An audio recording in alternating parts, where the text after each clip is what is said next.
When you think of Roy Orbison, what would you think of? Well, for me, I think of a man whose powerful yet sensitive sounding voice made his songs come with such a deep emotional depth that matched up with the complex structures that he wrote musically from the mind of a man who's loving, has an impulse on how to approach a girl he likes, but is also too sensitive about how the girl will perceive him. But with Roy Orbison's style of singing, many musicians from Elvis to Bruce Springsteen who once said, Then, into my 13-year-old ears came 60s pop. Roy Orbison. Besides Johnny Cash, he was the other man in black. He was the true master. Roy was the coolest, uncool loser you'd ever seen. With his Coke bottle black glasses, his 3-octave range, he seemed to take joy sticking his knife deep into the hot belly of your teenage insecurities. Simply the titles, Crying, It's Over, Running Scared. That's right, the paranoia. Oh, the paranoia. He sang about the tragic unknowability of women. He was tortured by soft skin, Angora sweaters, beauty and death, just like you. But he also sang that he'd been risen to the heights of near unexpressible bliss by these same very things that tortured him. Oh, cruel irony. And for those few moments, he told you that the wreckage and the ruin and the heartbreak was all worth it. I got it, my young songwriters, wisdom said to me. Life is tragedy, broken by moments of unworldly bliss that make that tragedy bearable. which I know you'll be like at this point, stop waffling on and get to the point of this video's title. Because when and how did Roy Orbison become a disco musician? Well, to explain that, we got to go back to the 60s, as from 1960 to 1965, Roy Orbison would have his greatest success musically with a string of hits charting from In Dreams to Pretty Woman and many others. But in 1965, Roy Orbison would make the mistake of his career in the sense of he left Monument Records and decided to go to their competitor, MGM Records, who housed many different artists at the time like Connie Francis and Johnny Tulsa. Unfortunately, MGM tried everything with Orbison during his 8-year contract with the label, like they had done with many of their other stars at the time, including getting him to act, which was started by his manager, Wesley Rose, who had the understanding that Orbison, like Elvis, could expand himself into film and television. Because Orbison, much like Presley, was a massive lover of film himself, where when not touring, he would go to see up to 3 movies a day at his local theatre. So the movie that he acted in was a film called The Fastest Guitar Alive, which was released in 1967, which was a Western musical comedy set near the end of the Civil War, where Orbison plays a Southern spy with a bullet-shooting guitar gun. I shit you not, because he plays guitar. Well, what a cool gimmick, am I right? Well, unfortunately, the film-going public did not think it was a cool gimmick, am I right? And the film would bomb and ended MGM's original 5-film deal that they had signed with him. While not being a big household name in America anymore, Roy Orbison would still have star power in the overseas market like his many other contemporaries of the times, like Neil Sedaka and Dale Shannon, which one thing these 3 guys all had in common was that although they no longer had the success in the American market that they had once had, but overseas they were still as successful as they were in their prime, musically in places like the UK and Australia, where they would still chart and sell out whenever they came to play those areas in the world. During the late 1970s, Roy Orbison in America was still considered irrelevant as he hadn't done anything successful in nearly 15 years. In late 1977, it was discovered that he had a severely obstructed coronary artery and was barely alive because his heart wasn't pumping enough to keep the blood flowing around his body correctly. So on January 18th, 1978, Orbison would undergo the knife for open heart surgery, after which Roy would feel a new, fresh bundle of energy in that he felt not only better, but was also inspired to make a new album called Let 'Em Off Flow, released in 1979 on the Asylum label. Yes, that Asylum label that also had the Eagles and many other acts like it, Linda Ronstadt being another great example of artists on that label. To give context to this is how I think we can explain it in the historical context of Roy Orbison musically. The story goes is that Roy signed a contract with them sometime in around 1978, mid to late, when wanting to record a new album that would help him come back into the public eye. And so it was then decided at the time that Roy Orbison would not have really any creative control behind the project besides the songs he wrote for the album. Instead, he had to listen to two young and hip producers who told him stupidly that his sound needed a newer, cool disco pop rock upgrade for some reason instead of his what was considered his old style of ballad singing, to which with wanting to keep up with the times and be hip with the newer sounds of music at the time, and probably having no real choice of his own accord, Orbison said at the time, yeah, okay, with a thumbs up. And so the all clear was given, and what we got treated to is this mess of an album, which we'll be looking at now, track by track. To start us off on this album, we are treated to the first track, a song called Easy Way Out.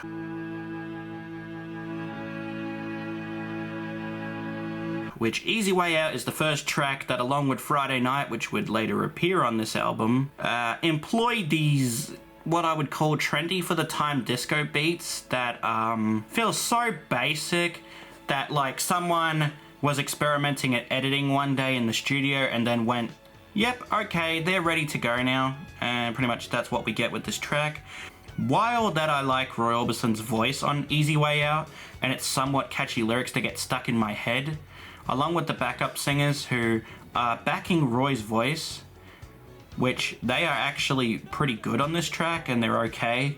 Unfortunately, the song suffers from the outdated instrumentation and mixing, which by 1979, to give a bit more backstory, liking disco was becoming considered uncool, with many people who grew sick of the oversaturated supply and demand market for the genre, especially after the Bee Gees would bomb hard with their 1978 movie Sgt. Pepper's Lonely Hearts Club Band, which showed people at the time that disco's strong hold on music maybe wasn't as strong as it was a few years before. The next track, called Love is a Cold Wind,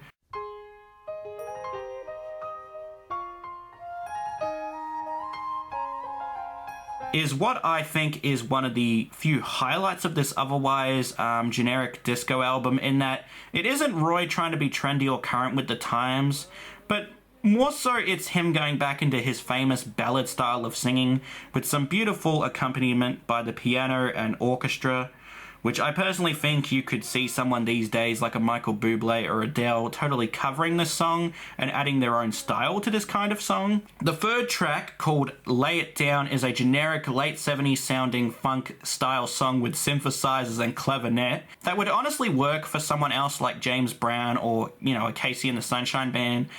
But for someone like Roy Orbison, this kind of song unfortunately doesn't work, as his voice and vocal style isn't quite suited to this sort of song, as he sounds too country when singing it. Like, the first part of the lyrics are catchy, I'll give him that. You can take it to the country, you can take it to town, take it on the road in the back of some car. But unfortunately, it's not funky enough funk-wise to have a punch to it, especially when you have someone like Roy Orbison singing it, which this sort of song needs that kind of punch, especially for a funky sort of like R&B soulful tune, or even like pop rock tune. It needs that punch to it, like that oomph. Unfortunately, Roy Orbison doesn't have that oomph on this song, and it really shows. Other than that, this song is one that I would pass on when, again, going back to this album. Listen to the first part of the lyrics. The first part of the lyrics are pretty catchy. Please have a listen to these first parts of the lyrics. Honestly, I don't know what to say about I Care, other than that it's Roy channeling his inner Leo Sayer or Hall & Oates, who were popular at the time. It's an okay song, but nothing much to say about it. We're into something good. This track, what can I say? What is it with the flute featuring in so many songs like We're Into Something Good during the 70s? Like, I'm just asking a legit question. I'm not being critical. I'm actually just asking a question because it's interesting to me more than anything else why the flute was such a popular instrument in like 60s and 70s tunes. Like, can someone comment that down below?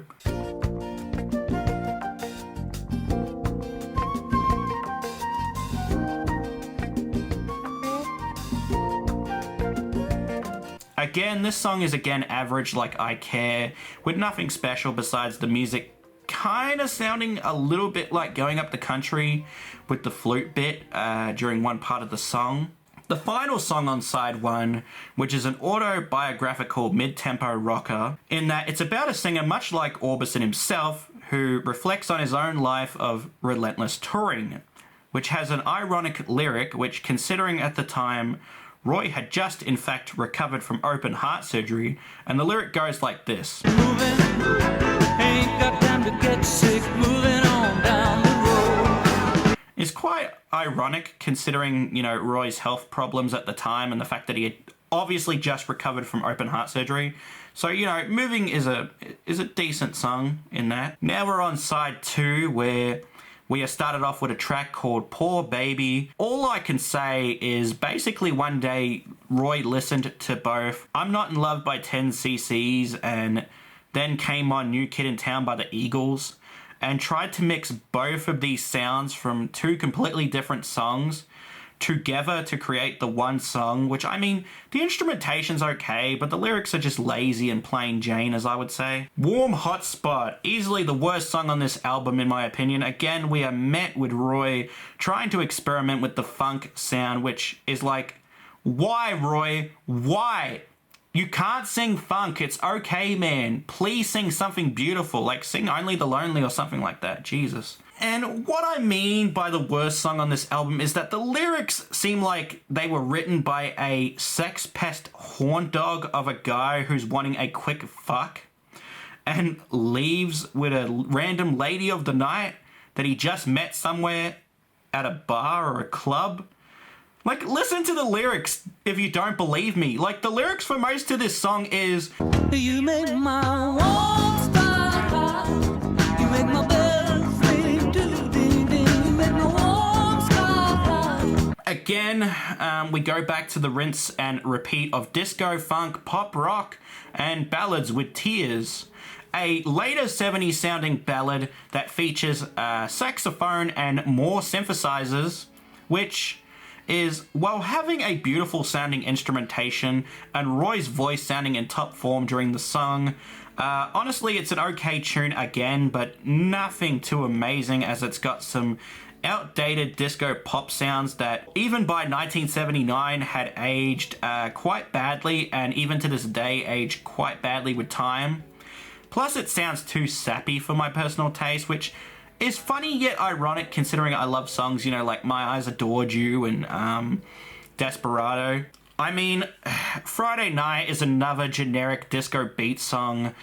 Like Warm Hotspot, it's a forgettable piece of trash in that everything about this song sucks, from the You're a Sexy Thing sounding beat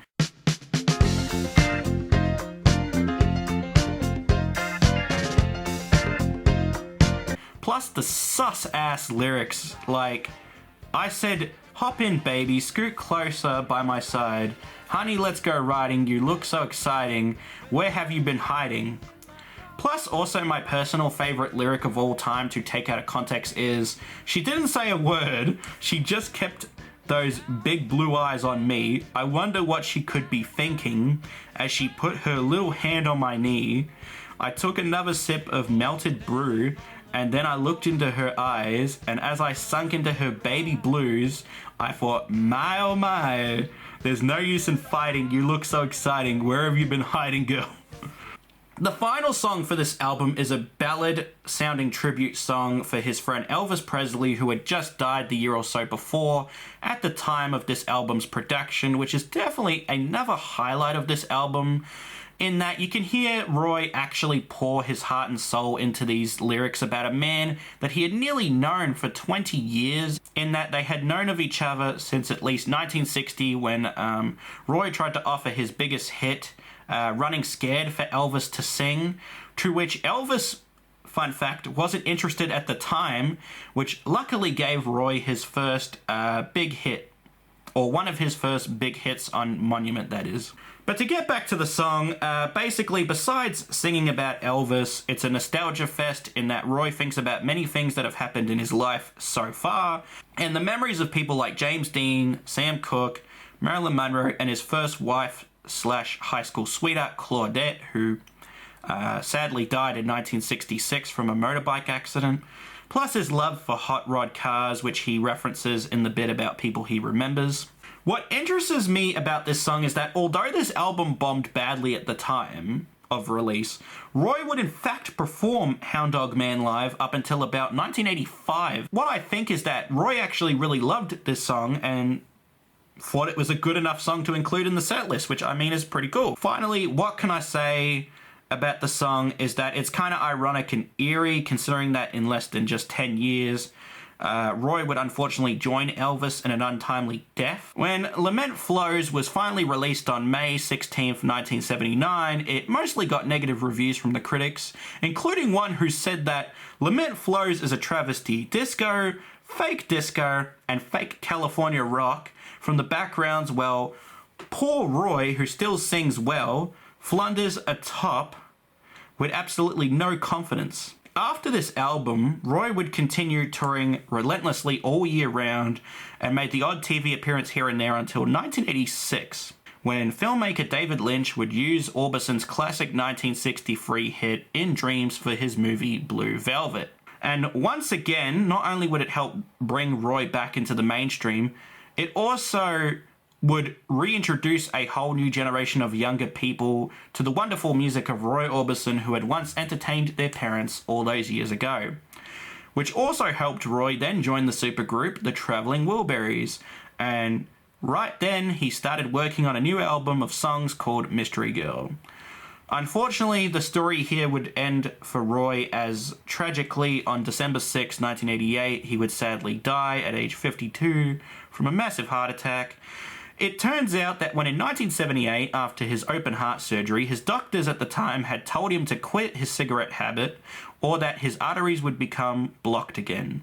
Sadly, he didn't follow this advice and paid the untimely price with his life being taken away way too soon. Even though Roy didn't sadly get the recognition he deserved for many years in his life, with his death, he finally got it with both the song You Got It being a major hit and with the album Mystery Girl becoming a massive seller. To this day, Roy's music and unique voice will be remembered for many years to come, with his songs still being used in movies as recently as Jojo Rabbit and the Netflix original series Wednesday, which has also used Roy's music to convey the many different emotions of feelings associated with these songs used in said productions. Overall, I hope you enjoyed this video about Roy Orbison making a disco album as I did making it for you. So if you'd like to give me an idea about what to talk about in the future, please do, as I am happy to listen out and reply honestly as I can.